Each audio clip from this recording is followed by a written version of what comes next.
oleh pemerintah, kita diatur oleh negara, betul?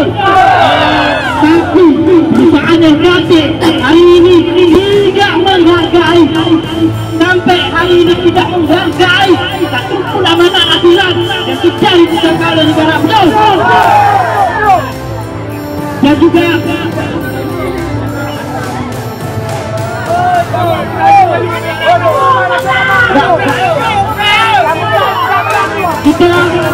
kita udah panas-panasan di sini. Kita udah panas-panasan. Masyarakat udah panas-panasan. Kita nggak akan pulang.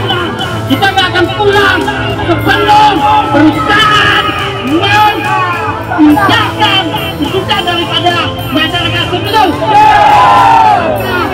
Kalau mau perusahaan mau berpotensi bermufakat dengan masyarakat, ayo turun ke sini. Kalau tidak, kami akan paksakan masuk, betul. Kami juga diatur oleh undang-undang.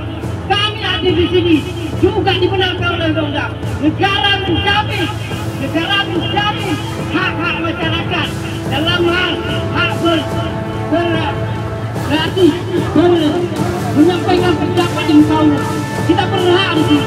Negara melindungi itu dan melekat hak itu melekat pada seluruh masyarakat, seluruh masyarakat melekat. Kami di sini punya hak. Kami juga diatur oleh undang-undang.